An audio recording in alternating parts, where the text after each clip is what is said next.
Sa tmiem din is-sena mistenni jibda jħaddar ġnien vertikali mħejji mill-Aġenzija tal-Gvern Infrastruttura Malta fil-Marsa Ħamrun Bypass. Dan il-ġnien vertikali ser ikun qed jinkludi pjanti differenti u li jħaddru matul is-sena kollha tul 350 metru ta' ħajt tal-konkos mal-ġenb tal-karreġġjata tan-nofsinhar tal-Marsa Ħamrun Bypass. Dan l-istazzjon żar ix-xogħlijiet li qed isiru fuq dan il-ħajt tal-konkos sabiex jitħejjel hekk imsejjaħ ħajt aħdar, dan b'investiment ta' €500,000. Dawn l-istrutturi vertikali jkollhom tipi differenti ta' pjanti mħawlin f'kontenituri żgħar tal-ħamrija ħdej xulxin, b'mod li l-ħajt sħiħ jidher kompletament imħaddar.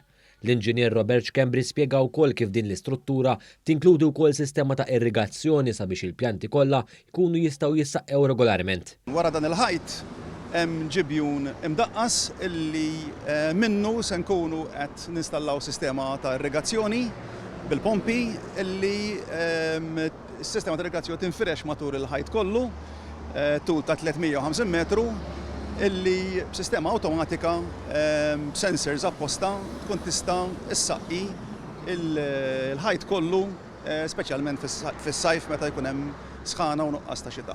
Permezz ta' dan il-proġett ambjentali din ir-rotta li għaddu minnha 20,000 ta' persuni ser tingħata bixra ġdida, bixra ambjentali li ser tkun ikkumplementata wkoll minn xogħlijiet artistiċi.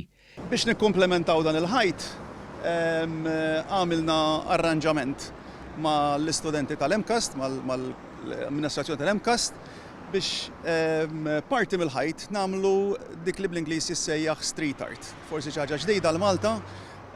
Din hija parti mill-ħajt se jkun installazzjoni artistika kollaborazzjoni ma' l-MCAST u l-istudenti tal-MCAST. Il-pjanti suġġeriti għal dan il-proġett jinkludu fost oħrajn soda, ċistu, leblib, fexfix tal-irdum, kromp il-baħar isfar, lantana xeblika, klin, salvja, żebbuġija u tewn vjola.